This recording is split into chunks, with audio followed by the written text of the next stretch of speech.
단돈 100만 원. 임신해서 몸뚱이만 무거운 와이프 팔 테니까 사가라.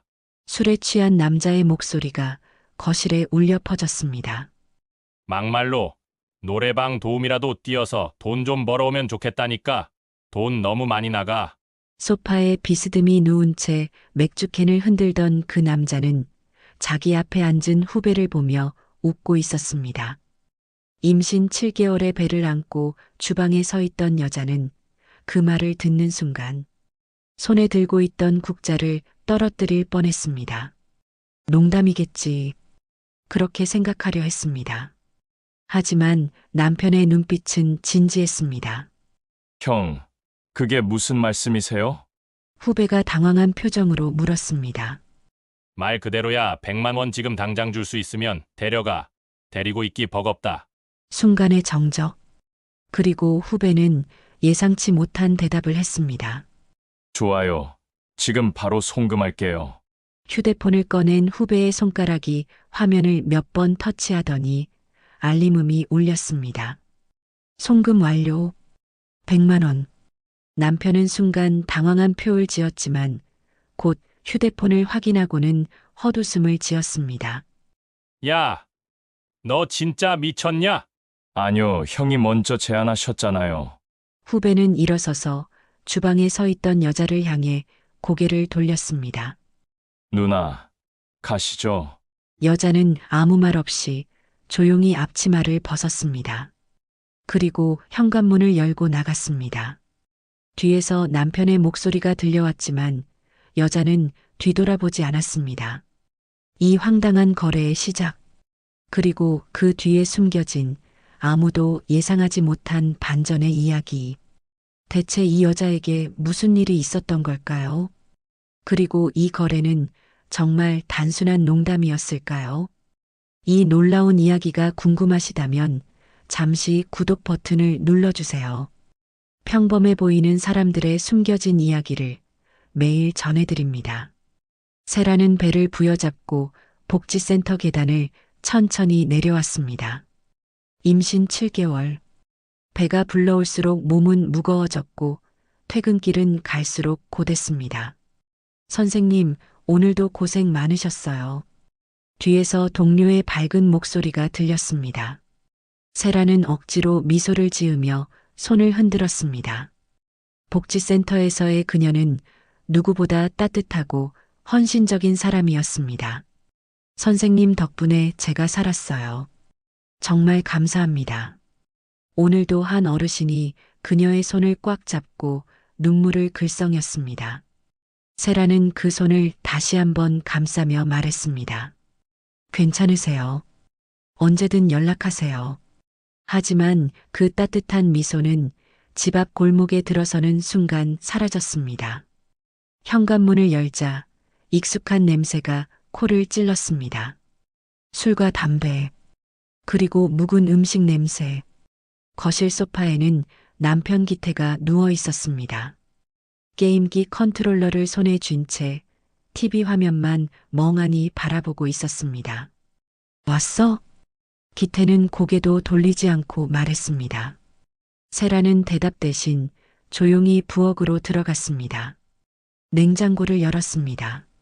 남은 반찬도 별로 없었습니다. 오늘도 뭔가 만들어야 했습니다. 야, 밥은 언제 돼? 소파에서 기태의 목소리가 들려왔습니다. 조금만 기다려. 세라는 최대한 차분하게 대답했습니다. 하지만 기태는 벌떡 일어나더니 부엌으로 걸어왔습니다. 맥주캔을 손에 든 채 조금만 기다리라고? 나 배고픈데? 지금 하고 있잖아. 임신했다고 다야? 임신해서 몸만 무거워져서 큰일이네. 차라리 술집이라도 나가서 돈이나 벌어오지. 사회복지사가 뭐냐, 사회복지사가. 세라의 손이 멈췄습니다. 칼을 쥔 손이 미세하게 떨렸습니다. 하지만 그녀는 아무 말도 하지 않았습니다. 대꾸하면 더 심해질 걸 알았기 때문입니다. 기태는 비웃음을 흘리며 다시 소파로 돌아갔습니다. 그리고 맥주를 한 모금 들이켰습니다. 세라는 눈을 감았습니다. 숨을 깊게 들이마셨습니다. 그리고 다시 칼을 움직였습니다. 30분 뒤 밥상이 차려졌습니다. 된장찌개, 김치, 계란말이. 많지 않지만 정성껏 차린 밥상이었습니다. 기태는 숟가락을 들더니 한 숟가락 떠서 입에 넣었습니다. 그리고 인상을 찌푸렸습니다. 이게 뭐야? 간도 안 맞네. 미안해. 다시 할게. 다시는 무슨. 그냥 먹어야지. 배고픈데. 기태는 짜증스럽게 밥을 먹기 시작했습니다. 세라는 그 모습을 바라보다가 자기 방으로 들어갔습니다. 침대에 누웠습니다. 배를 감싸며 천장을 바라봤습니다. 언제까지 이렇게 살아야 하지? 그 생각이 머릿속을 맴돌았습니다. 하지만 답은 없었습니다. 임신한 몸으로 갈 곳도 없었습니다. 부모님은 일찍 돌아가셨고 친척들과도 연락이 끊긴 지 오래였습니다. 결혼하면서 모든 걸 기태에게 맡겼습니다.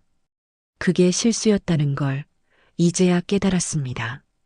하지만 늦었습니다. 아니, 늦었다고 생각했습니다. 그때 휴대폰이 울렸습니다. 문자 메시지였습니다. 발신자는 정민호. 고향 후배였습니다. 누나, 오랜만이에요. 이번 주에 그쪽 지나갈 일이 있는데 잠깐 들러도 될까요?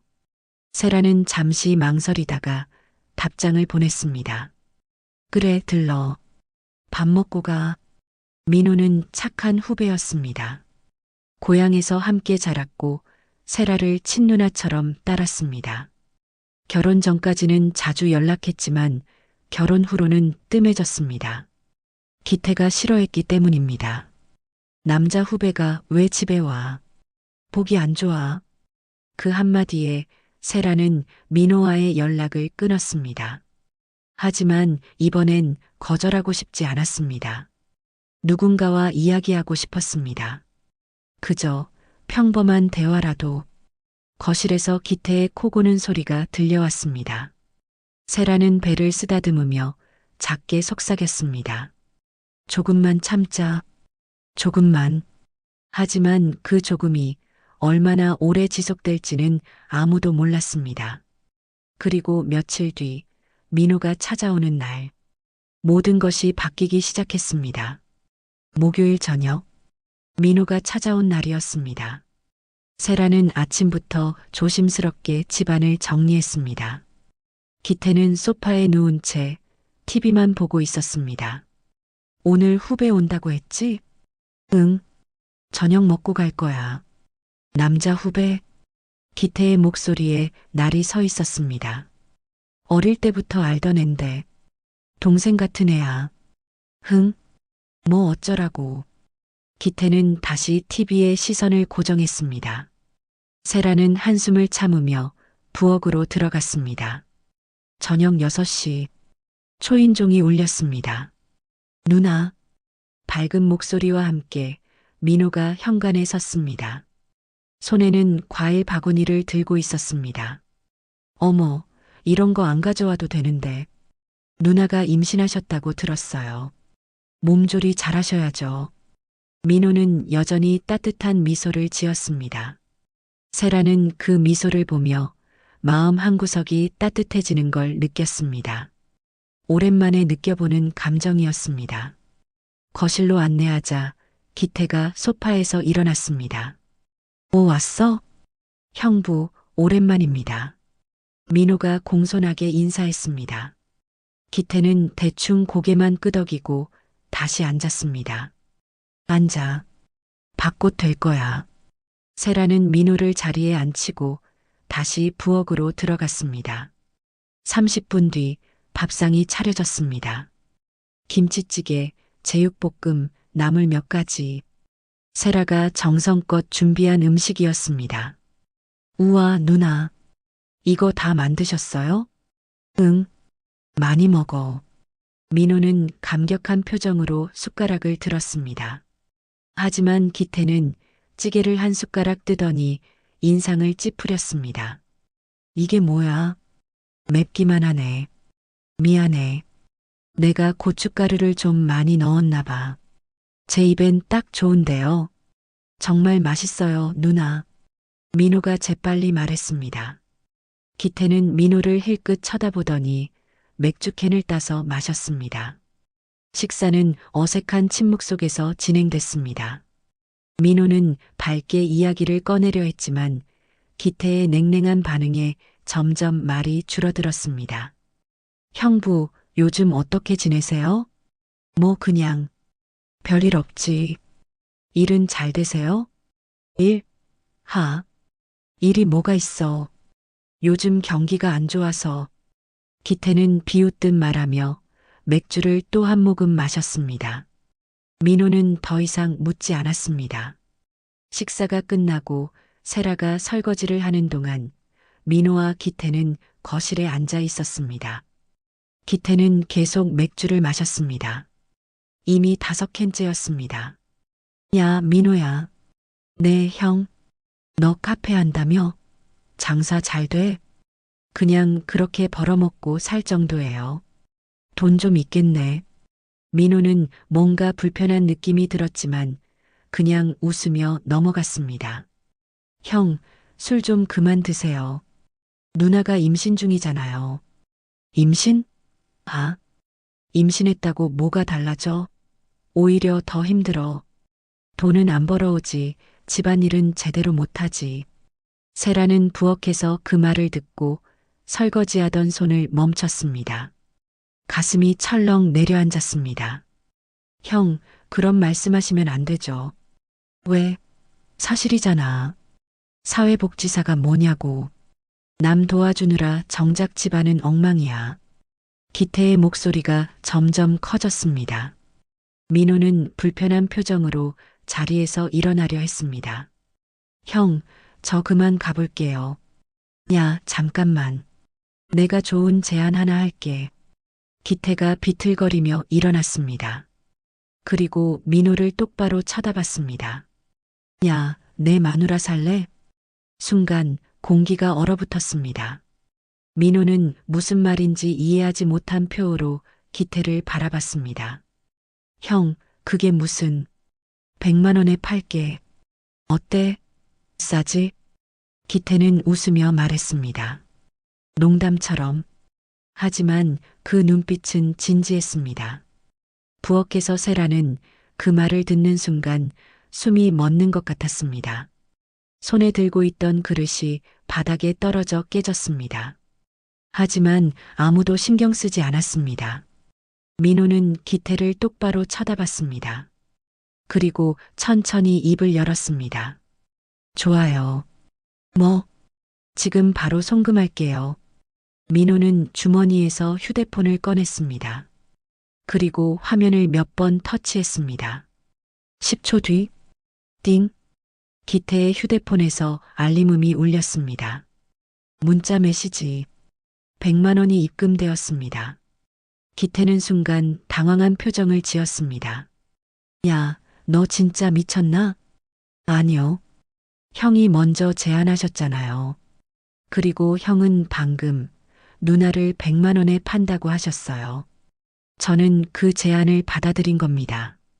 민호의 목소리는 차분했습니다. 하지만 눈빛은 차가웠습니다. 세라는 부엌 문 뒤에서 그 광경을 지켜보고 있었습니다. 민호가 자리에서 일어났습니다.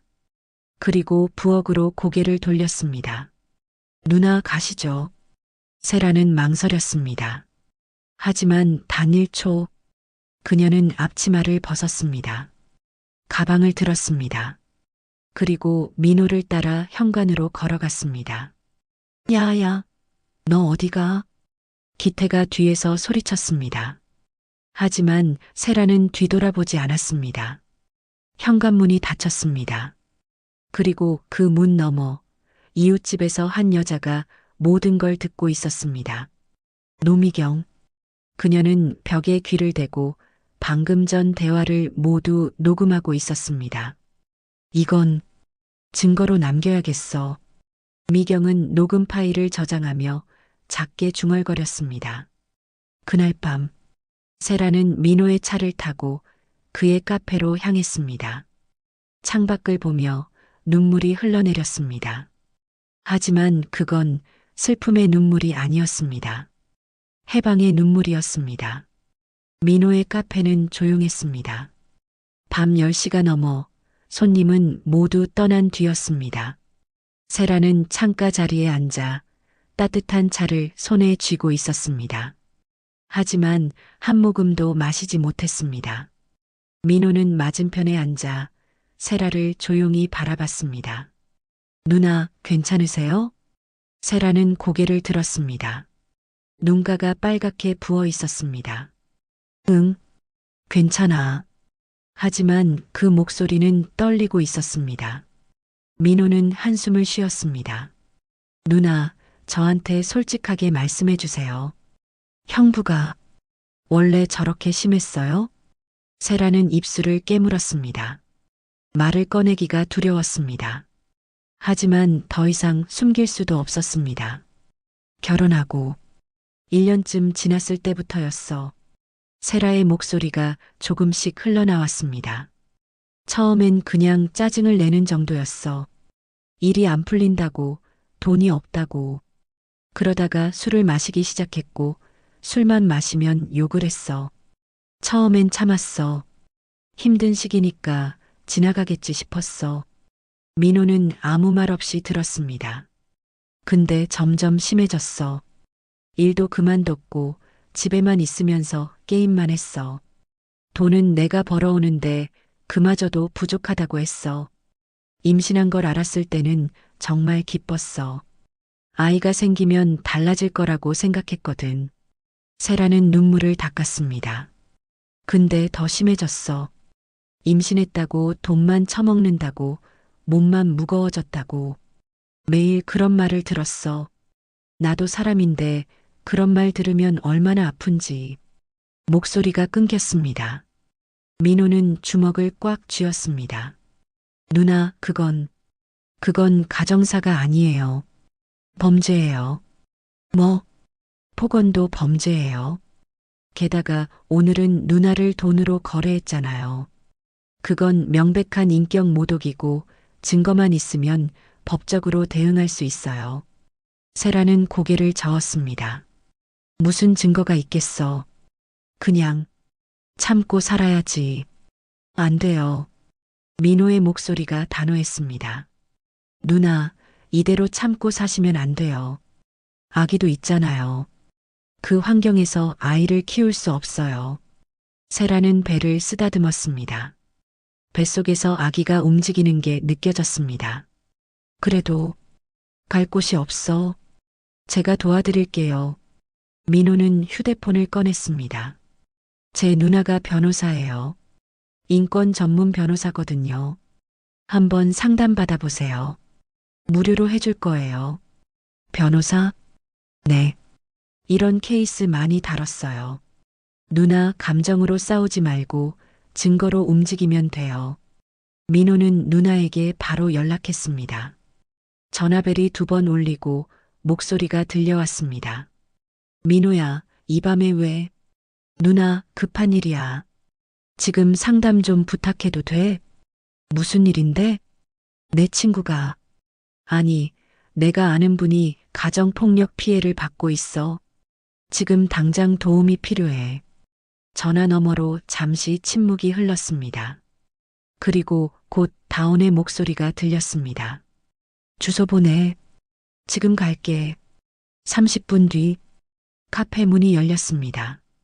단정한 정장 차림의 여자가 들어왔습니다.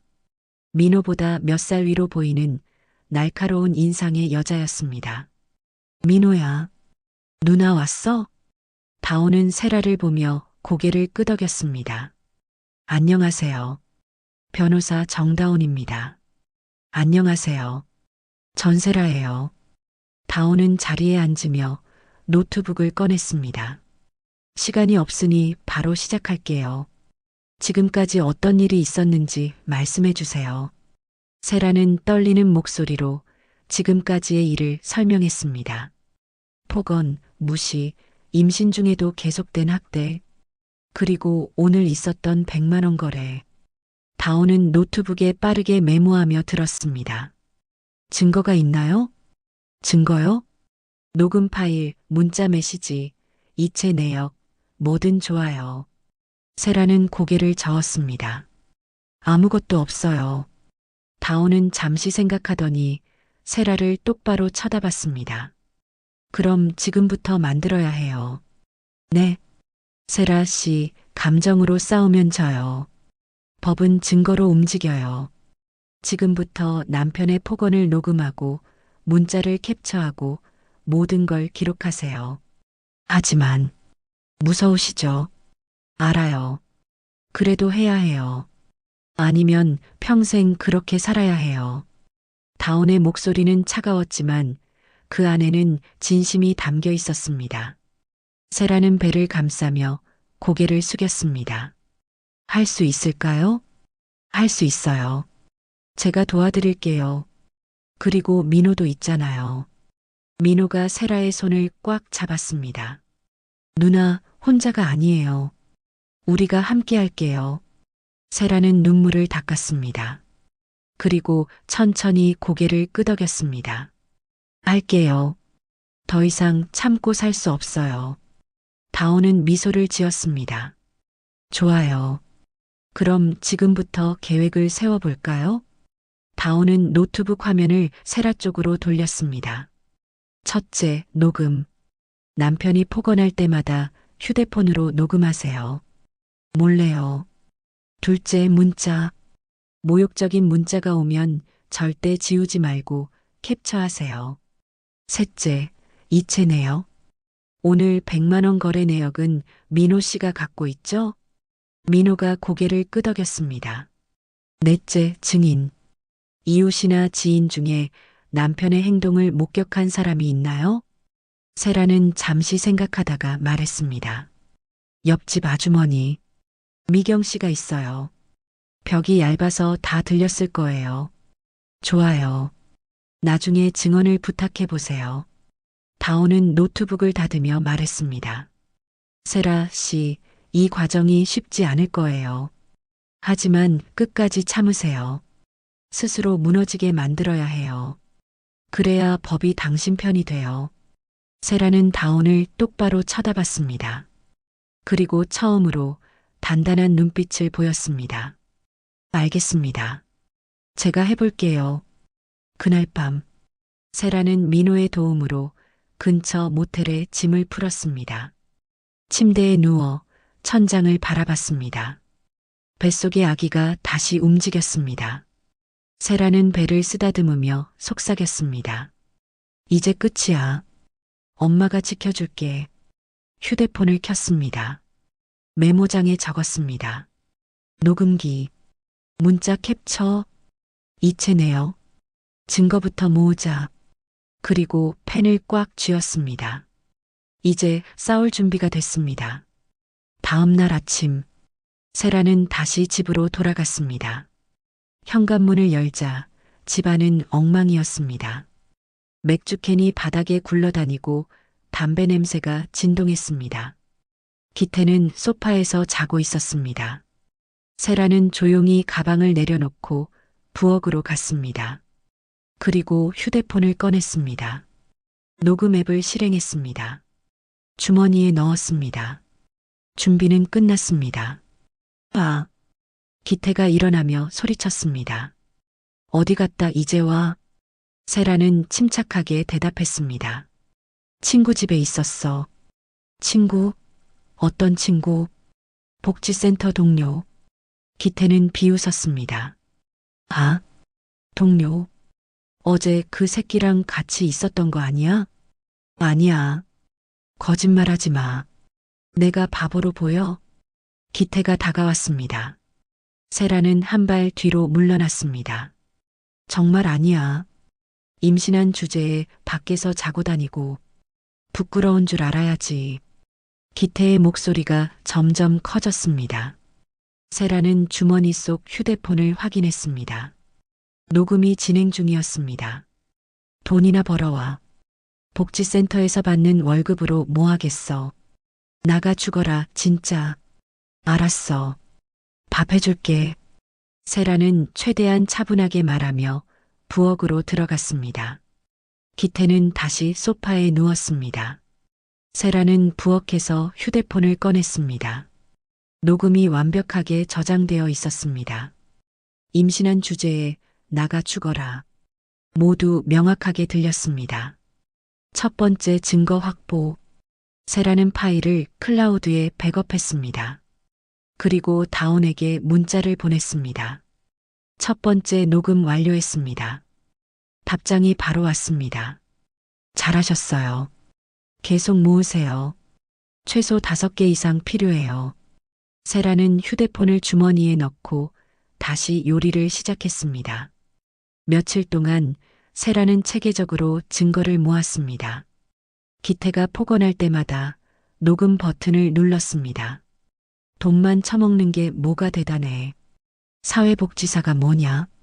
그냥 거지 돕는 거지지. 임신했다고 여왕 된 줄 아나. 모든 말이 파일로 저장됐습니다. 그리고 문자 메시지도 캡처했습니다. 어느 날 밤 기태가 보낸 문자였습니다. 집에 언제 오냐? 밥도 안 차려놓고 어디 있어? 빨리 와. 안 그러면 너 후회할 줄 알아. 세라는 모든 문자를 스크린샷으로 저장했습니다. 그리고 클라우드에 백업했습니다. 일주일 뒤 세라는 옆집 노미경을 찾아갔습니다. 조심스럽게 초인종을 눌렀습니다. 누구세요? 저 옆집 사는 세라예요. 문이 열렸습니다. 미경은 세라를 보며 놀란 표정을 지었습니다. 어머, 세라 씨. 무슨 일이세요? 아주머니, 잠깐 이야기 좀 할 수 있을까요? 그러세요. 들어오세요. 미경의 집은 깨끗하고 정돈되어 있었습니다. 세라는 자리에 앉으며 조심스럽게 입을 열었습니다. 아주머니, 혹시 저희 집에서 나는 소리 들으신 적 있으세요? 미경은 잠시 망설이더니 고개를 끄덕였습니다. 솔직히 말하면 들었어요. 벽이 얇아서 안 들으려고 해도 들렸어요. 어떤 소리요? 욕설이요. 그리고 물건 던지는 소리. 세라 씨가 우는 소리도 들렸어요. 세라는 눈물을 참았습니다. 아주머니, 부탁이 있어요. 말씀하세요. 혹시 녹음하신 거 있으세요? 미경은 잠시 세라를 바라보더니 자리에서 일어났습니다. 서랍을 열고 USB를 꺼냈습니다. 이거요. 이게 뭐예요? 저도 참다 못해서 녹음했어요. 특히 그날 밤 100만 원에 판다는 소리 들렸을 때 그건 꼭 남겨야 한다고 생각했어요. 미경이 USB를 세라의 손에 쥐어줬습니다. 꼭 써요. 이런 건 참는 게 아니에요. 세라는 USB를 꽉 쥐고 눈물을 흘렸습니다. 감사합니다. 정말 감사합니다. 나도 그런 시절이 있었어요. 그래서 알아요. 혼자서는 못 이겨요. 도움을 받아야 해요. 세라는 미경의 손을 꽉 잡았습니다. 그날 밤 세라는 다온과 민호를 만났습니다. 카페의 한 구석, 조용한 자리였습니다. 이게 지금까지 모은 증거예요.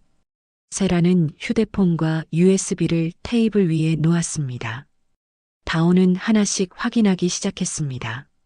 녹음 파일 5개, 문자 메시지 캡처 10개, 그리고 미경이 준 USB 파일. 다온은 노트북으로 모든 파일을 확인한 뒤 고개를 끄덕였습니다. 완벽해요. 정말요? 네. 이 정도면 접근금지 명령과 고소 모두 가능해요. 특히 이웃 녹음 파일은 결정적이에요. 100만 원 거래 발언이 고스란히 담겨 있어요. 민호가 물었습니다. 그럼 이제 경찰에 신고하면 되나요? 아니요. 다온이 고개를 저었습니다. 아직 아니에요. 왜요? 더 큰 걸 잡아야 해요. 다온은 세라를 똑바로 쳐다봤습니다. 세라 씨, 남편이 곧 연락할 거예요. 100만 원 때문에. 무슨 말씀이세요? 남편은 지금 돈이 궁할 거예요. 그러면 민호 씨에게 협박할 가능성이 높아요. 100만 원을 받았으니 불륜으로 고소하겠다고 민호가 놀라며 물었습니다. 그게 가능해요?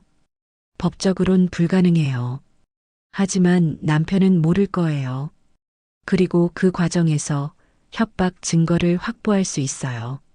다온의 눈빛이 날카로웠습니다. 그때까지 참으세요. 스스로 무너지게 해야 해요. 그래야 완벽하게 끝낼 수 있어요. 세라는 배를 쓰다듬으며 고개를 끄덕였습니다. 알겠습니다. 끝까지 해볼게요. 민호가 세라의 손을 잡았습니다. 누나, 무서우시면 언제든 연락하세요. 제가 바로 갈게요. 고마워, 민호야. 그날 밤 세라는 다시 모텔로 돌아갔습니다. 침대에 누워 휴대폰을 켰습니다. 증거 파일을 하나씩 확인했습니다. 모든 파일이 완벽하게 저장되어 있었습니다. 세라는 눈을 감았습니다. 그리고 속삭였습니다. 이제 끝이야. 곧 끝나. 하지만 진짜 끝은 아직 시작되지 않았습니다. 며칠 뒤 민호의 휴대폰이 울렸습니다. 발신자는 기태였습니다. 그리고 그 통화는 모든 걸 끝낼 마지막 증거가 될 예정이었습니다. 금요일 밤 11시, 민호는 카페 정리를 끝내고 의자에 앉아 있었습니다. 오늘 하루도 길었습니다. 손님도 많았고 정신없이 바빴습니다. 하지만 마음 한구석은 계속 무거웠습니다. 세라 누나 생각 때문이었습니다. 휴대폰을 확인했습니다. 세라에게서 온 문자가 있었습니다. 오늘도 무사히 지났어. 걱정 마. 민호는 안도의 한숨을 쉬었습니다. 그때 휴대폰이 울렸습니다. 발신자를 확인하는 순간 몸이 굳었습니다. 박기태. 민호는 잠시 망설이다가 전화를 받았습니다. 여보세요. 야, 민호야. 기태의 목소리는 술에 취해 있었습니다. 형, 너 지금 뭐해? 카페 정리 중이에요. 그래, 장사 잘 되지? 그냥 그래요. 하, 겸손하긴. 그날 100만 원 바로 쏘는 거 보니까 돈 좀 있는 것 같던데. 민호는 입술을 깨물었습니다. 이 통화가 어디로 흘러갈지 예상됐습니다. 그건 그냥, 야, 근데 말이야. 기태의 목소리가 갑자기 낮아졌습니다. 그날 100만 원 진짜 받은 거 맞지? 형이 계좌 확인하셨잖아요. 그래, 맞아. 근데 말이야, 생각해보니까 이거 좀 이상한데? 뭐가요? 내 마누라를 데려갔잖아. 법적으론 아직 내 아내야. 근데 너랑 같이 있다는 거, 이거 불륜 아니야? 민호는 심호흡을 했습니다. 다온 누나의 말이 떠올랐습니다. 협박할 거예요. 그때 녹음하세요. 민호는 조용히 휴대폰 스피커 버튼을 눌렀습니다. 그리고 책상 위에 놓았습니다. 녹음 앱을 실행했습니다.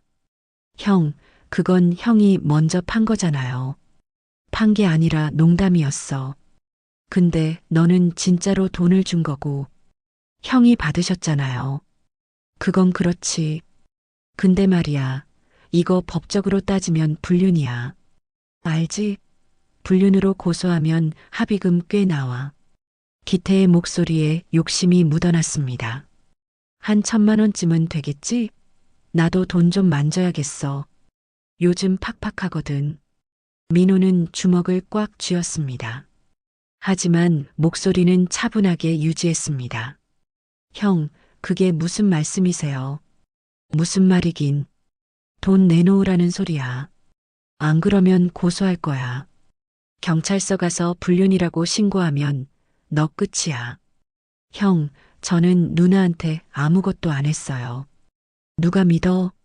같이 있었잖아. 그것만으로도 충분해. 그건 형이. 시끄러워. 어쨌든 나한테 1,000만 원 줘. 그럼 조용히 넘어갈게. 안 그러면 법정에서 보자. 민호는 녹음 버튼을 확인했습니다. 빨간 불이 깜빡이고 있었습니다. 완벽하게 녹음되고 있었습니다. 민호는 차분하게 말했습니다. 형, 당신이 지금 저를 협박하고 있는 거예요? 협박?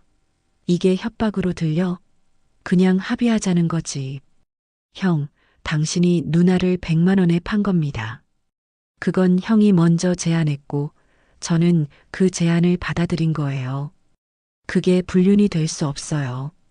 야, 너 지금 말대꾸하냐? 좋아. 그럼 경찰서 가자. 내일 당장 신고할 거야. 그러세요. 민호의 목소리는 더 이상 떨리지 않았습니다. 그런데 형, 그 말 다 녹음됐어요. 뭐? 방금 형이 저한테 1,000만 원 요구한 거, 협박한 거, 전부 녹음됐어요. 저는 지금 스피커폰으로 통화하고 있고 녹음 앱도 켜져 있어요. 전화 너머로 침묵이 흘렀습니다. 야, 너. 형, 누나를 100만 원에 판 것도 증거 있어요. 이체 내역도 있고 그날 대화도 이웃이 녹음했어요. 그리고 형이 누나한테 한 폭언도 전부 녹음되어 있어요. 기태의 숨소리가 거칠어졌습니다. 뭐라고?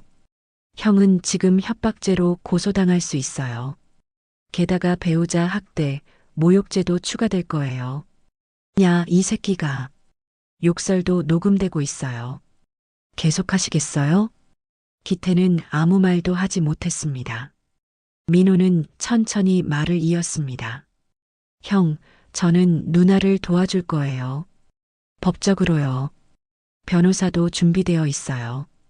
형이 지금까지 누나한테 한 모든 것 법정에서 밝혀질 거예요. 너 감히. 저는 감히가 아니라 당연히 해야 할 일을 하는 거예요. 누나는 더 이상 형의 소유물이 아니에요. 민호는 통화를 끊었습니다. 손이 떨렸습니다. 하지만 후회는 없었습니다. 즉시 녹음 파일을 저장했습니다. 그리고 세라와 다온에게 전송했습니다. 협박 녹음 확보했습니다.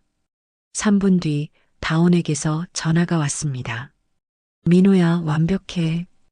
이제 움직일 때야. 정말요? 응. 내일 아침에 경찰서 갈 거야. 세라 씨한테 연락해. 같이 가자고. 알겠어요, 누나. 민호는 바로 세라에게 전화했습니다. 누나, 저예요. 민호야, 파일 받았어. 고마워. 세라의 목소리는 떨리고 있었습니다.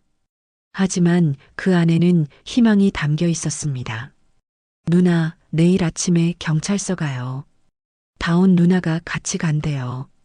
정말? 네. 이제 끝이에요. 누나가 자유로워질 거예요. 세라는 한참 동안 아무 말도 하지 못했습니다. 그리고 작게 속삭였습니다. 고마워, 민호야. 정말 고마워. 누나, 혼자가 아니에요. 저희가 있어요.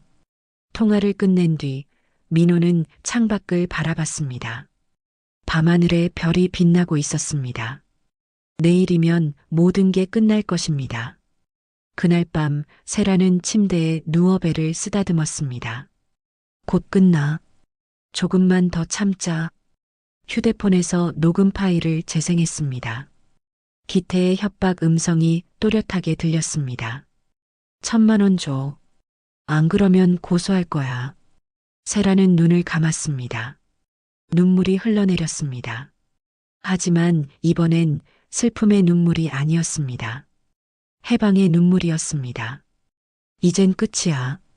다음 날 아침, 세라, 민호, 다온은 경찰서 앞에 섰습니다. 세라는 가방 속에 모든 증거를 담아왔습니다. 녹음 파일, 문자 캡처, 이체 내역, 이웃의 USB, 그리고 기태의 협박 녹음. 모든 것이 준비되었습니다. 다온이 세라의 어깨를 토닥였습니다. 준비됐어요? 세라는 고개를 끄덕였습니다. 네. 이제 끝낼게요. 세 사람은 경찰서 문을 열고 들어갔습니다. 그리고 그 순간 박기태의 인생도 끝나기 시작했습니다. 경찰서 민원실은 조용했습니다. 아침 9시 사람들이 아직 많지 않았습니다. 세라, 민호, 다온은 창구 앞에 섰습니다. 가정폭력 신고하러 왔습니다. 다온이 차분하게 말했습니다.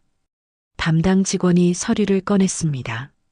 세라는 떨리는 손으로 펜을 잡았습니다. 신고서를 작성하기 시작했습니다. 가해자 이름, 관계, 피해 내용, 한 글자 한 글자 적어 내려갔습니다. 30분 뒤 형사 장도겸이 나타났습니다. 40대 중반의 단정한 인상이었습니다. 가정폭력 전담 형사 장도겸입니다. 안녕하세요. 조사실로 가시죠. 네 사람은 조사실로 이동했습니다. 장 형사는 의자를 권하며 앉았습니다. 편하게 말씀하세요. 저는 당신 편입니다. 세라는 고개를 끄덕이고 이야기를 시작했습니다.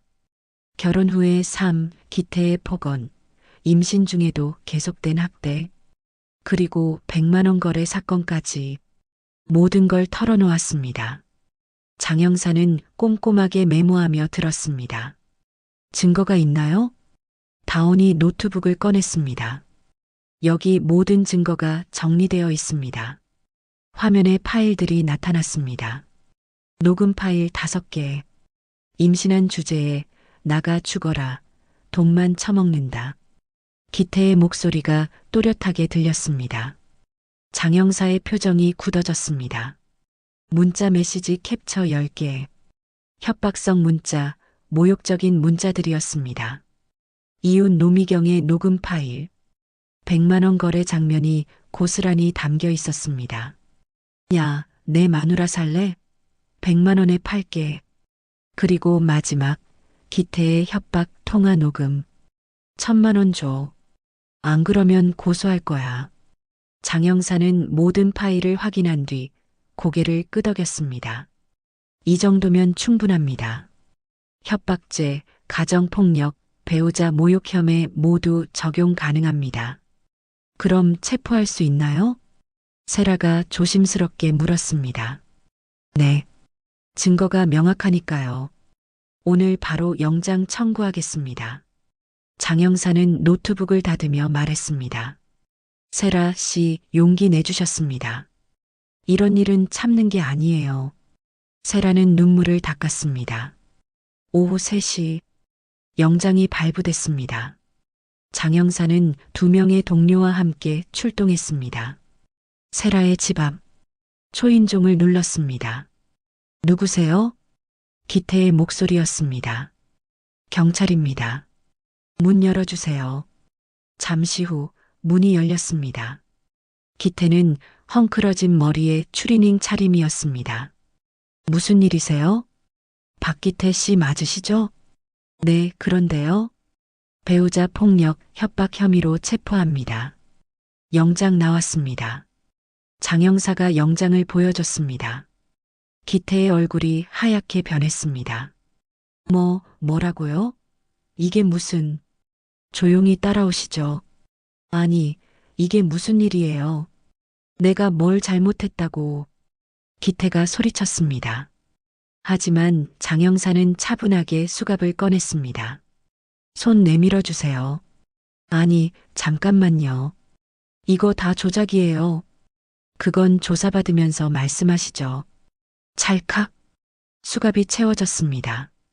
기태는 믿을 수 없다는 표정으로 형사들을 바라봤습니다. 이게 다 민호 그 새끼 때문이지? 그 새끼가 꾸민 거예요. 욕설 그만하시죠. 그것도 다 증거로 남습니다. 장 형사가 단호하게 말했습니다.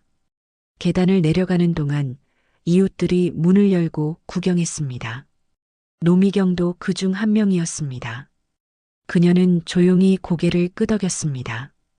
응원의 눈빛이었습니다. 경찰차에 태워지는 기태. 그는 차 안에서도 계속 소리쳤습니다. 이거 다 거짓말이에요. 내가 뭘 잘못했다고. 하지만 아무도 그의 말을 믿지 않았습니다. 경찰서 조사실. 기태는 의자에 앉아 형사 앞에 섰습니다.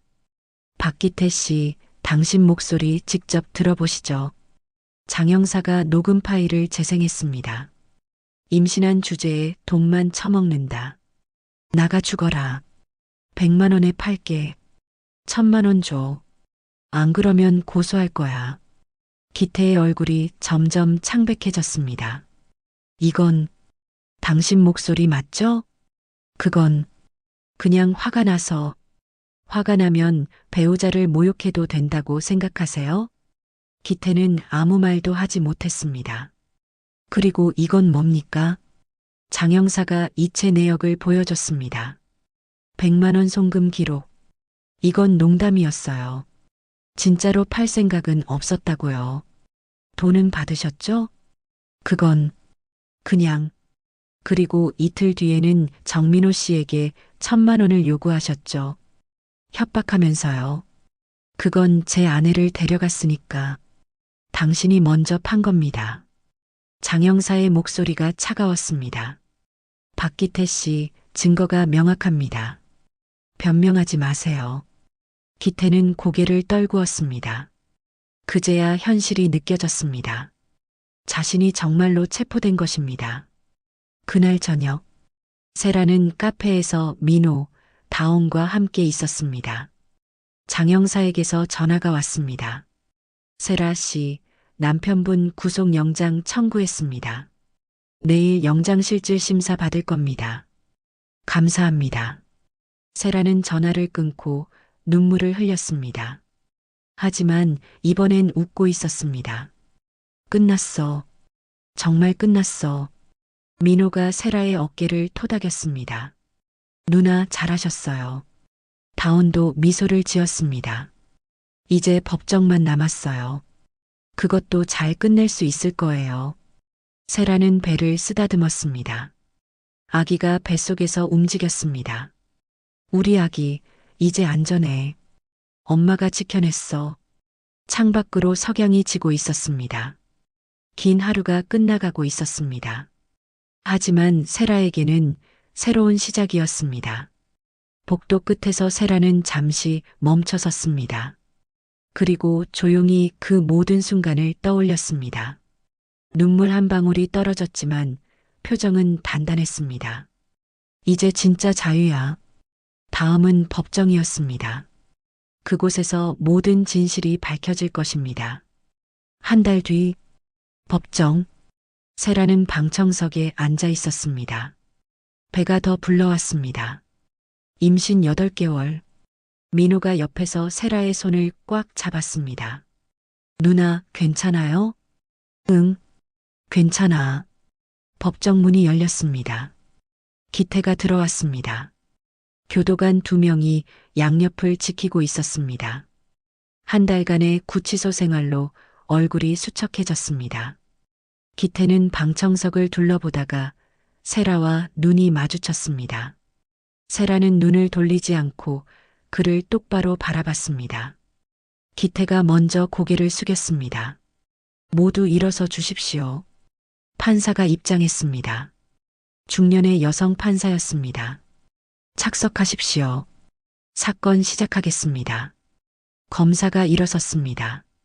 피고인 박기태는 배우자에게 지속적인 폭언과 모욕을 가했으며 임신 중인 아내를 금전으로 거래하려 했고 이후 협박까지 저질렀습니다. 검사는 서류를 들어 올렸습니다. 증거 자료를 제출하겠습니다. 법정 스크린에 자료가 나타났습니다. 첫 번째 녹음 파일. 임신한 주제에 돈만 처먹는다. 기태의 목소리가 법정에 울려 퍼졌습니다. 나가 죽어라. 또 다른 녹음이 재생됐습니다. 기태는 고개를 숙인 채 아무 말도 하지 못했습니다. 두 번째 문자 메시지가 스크린에 나타났습니다. 빨리 와. 안 그러면 너 후회할 줄 알아. 세 번째 100만 원 거래 녹음. 야, 내 마누라 살래? 100만 원에 팔게. 좋아요. 지금 바로 송금할게요. 법정이 술렁였습니다. 판사도 눈살을 찌푸렸습니다. 피고인, 이게 사실입니까? 그건 농담이었습니다. 농담으로 배우자를 거래했다는 말입니까? 저는 그냥 화가 나서 화가 나면 사람을 물건처럼 취급해도 된다고 생각합니까? 기태는 아무 대답도 하지 못했습니다. 네 번째, 협박 통화 녹음. 1,000만 원 줘. 안 그러면 고소할 거야. 시끄러워. 어쨌든 나한테 1,000만 원 줘. 법정이 다시 술렁였습니다. 판사가 망치를 두드렸습니다. 정숙하십시오. 검사가 말했습니다. 피고인의 행위는 명백한 가정폭력이며 협박죄에 해당합니다. 엄중한 처벌을 요청합니다. 다운이 자리에서 일어났습니다. 판사님, 저는 피해자를 대리하는 변호사 정다운입니다. 다운은 차분하지만 단호한 목소리로 말했습니다. 피해자 전세라 씨는 임신 중에도 지속적인 학대를 받았습니다. 폭언, 모욕, 무시, 매일이 지옥이었습니다. 다운은 진술서를 읽기 시작했습니다. 저는 매일 아침 눈을 뜨는 게 두려웠습니다. 남편이 무슨 말을 할지 알 수 없었기 때문입니다. 세라는 눈물을 닦았습니다. 민호가 그녀의 어깨를 감싸 안았습니다. 임신 사실을 알렸을 때 기뻤습니다. 하지만 남편은 더 심해졌습니다. 그날 밤 남편이 저를 100만 원에 판다고 했을 때 저는 더 이상 사람이 아니라는 걸 느꼈습니다. 방청석에서 흐느끼는 소리가 들렸습니다. 하지만 저는 포기하지 않았습니다. 뱃속의 아이를 위해서라도 싸워야 한다고 생각했습니다. 다온은 진술서를 내려놓고 판사를 똑바로 바라봤습니다. 판사님, 피해자는 용기를 냈습니다. 이것은 단순한 부부 싸움이 아닙니다. 명백한 범죄입니다. 피고인은 반성하지 않고 있습니다. 여전히 농담이었다고 변명합니다. 엄중한 처벌이 필요합니다. 다온은 자리에 앉았습니다. 판사가 기태를 바라봤습니다. 피고인 할 말 있습니까? 기태는 떨리는 목소리로 말했습니다. 죄송합니다. 제가 잘못했습니다. 무엇을 잘못했습니까? 제가 아내를 힘들게 했습니다. 그것뿐입니까? 기태는 고개를 숙였습니다.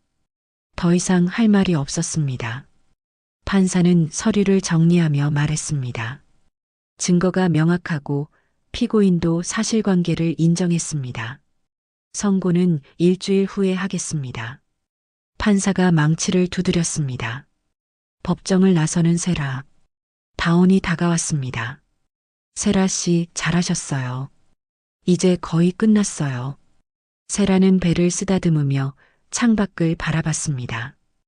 햇살이 따뜻했습니다. 이제 정말 자유로워지는 거죠? 네. 당신은 이겼어요. 일주일 뒤 선고 공판. 판사가 판결문을 읽기 시작했습니다. 피고인 박기태는 배우자에게 지속적인 폭언과 모욕을 가했으며 협박 행위까지 저질렀습니다. 이는 명백한 가정폭력이며 용납할 수 없는 범죄입니다. 피고인 박기태에게 징역 2년을 선고합니다. 그리고 피해자에 대한 접근금지 3년을 명령합니다. 판사가 망치를 두드렸습니다. 세라는 눈을 감았습니다. 그리고 깊은 숨을 들이마셨습니다. 끝났습니다. 정말로 끝났습니다. 민호가 세라의 손을 꽉 잡았습니다. 누나, 축하해요. 세라는 말없이 눈물만 흘렸습니다. 해방의 눈물이었습니다. 그 후로 석 달이 흘렀습니다.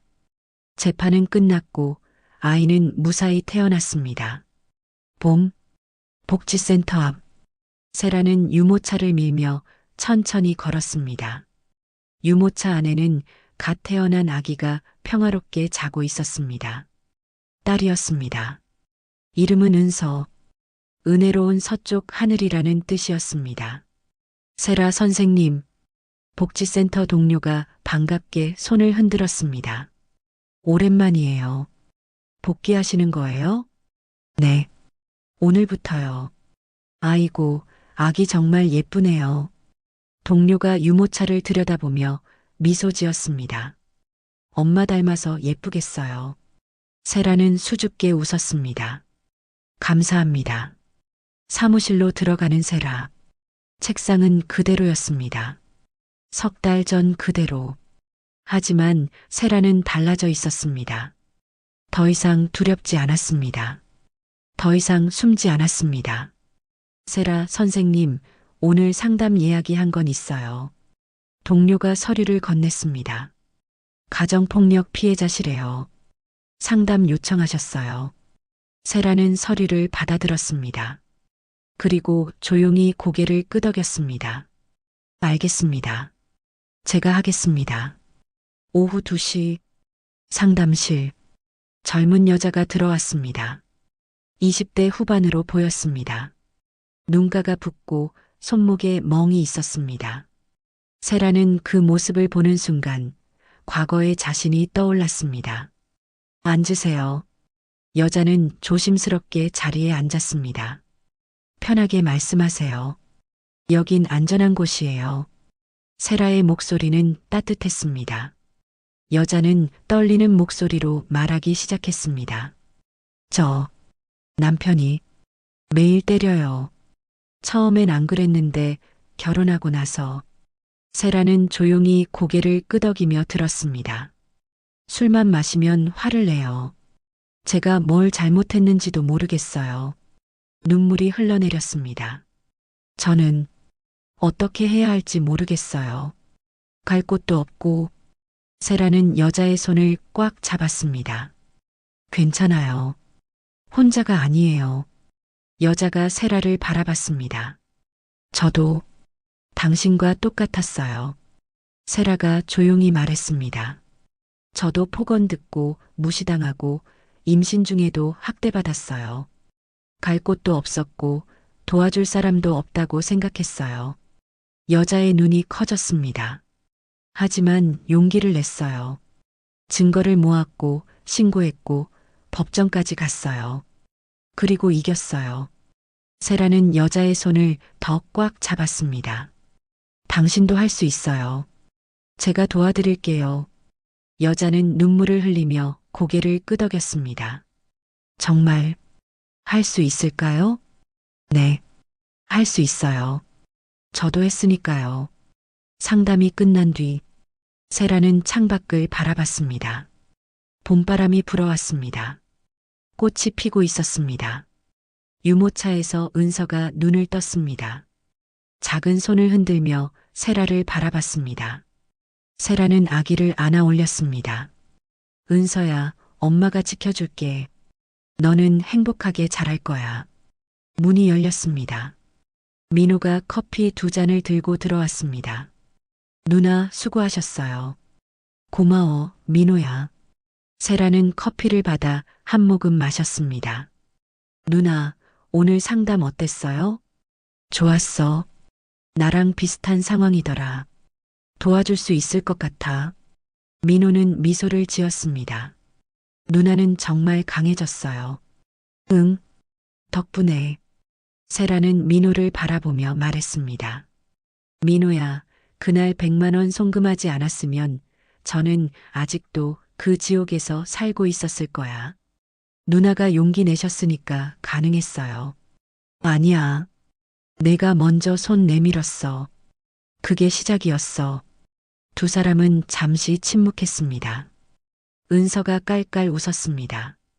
그 웃음소리가 방 안을 가득 채웠습니다. 민호야, 다온 누나는 요즘 어때? 바빠요. 케이스가 많대요. 요즘 가정폭력 상담이 많이 늘었대요. 그렇구나. 다음에 꼭 인사드려야겠다. 누나도 좋아하실 거예요. 저녁.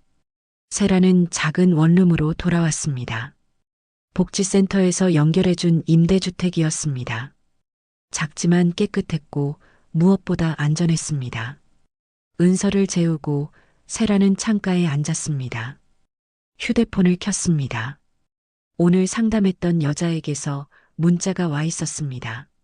선생님, 오늘 상담 감사했습니다. 용기 내볼게요. 세라는 미소를 지으며 답장을 보냈습니다. 언제든 연락하세요. 함께 할게요. 창밖으로 별이 빛나고 있었습니다. 세라는 별을 바라보며 과거를 떠올렸습니다. 100만 원에 팔렸던 그날 밤, 경찰서로 향했던 아침, 법정에서 울렸던 판결, 모든 것이 꿈 같았습니다. 하지만 현실이었습니다. 세라는 자리에서 일어나 침대로 갔습니다. 은서가 평화롭게 자고 있었습니다.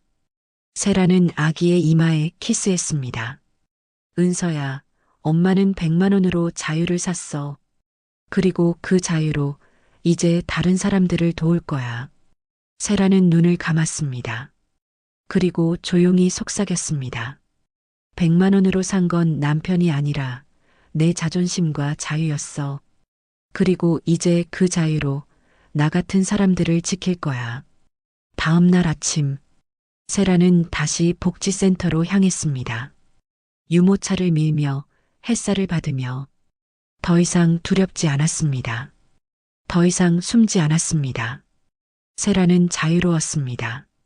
그리고 그 자유는 이제 다른 사람들에게도 전해질 것입니다. 복지센터 문을 열며 세라는 미소 지었습니다. 좋은 아침입니다. 동료들이 반갑게 인사했습니다. 은서가 깔깔 웃었습니다. 봄바람이 불어왔습니다. 새로운 시작이었습니다. 100만 원으로 시작된 이야기는 이렇게 끝났습니다. 아니, 끝이 아니라 시작이었습니다. 세라의 진짜 인생이 지금부터 시작되는 것입니다. 여러분, 이 이야기를 어디에서 듣고 계시나요? 댓글로 알려주시면 감사한 마음으로 인사드리겠습니다. 지금까지 사연 빛나는 밤이었습니다. 감사합니다.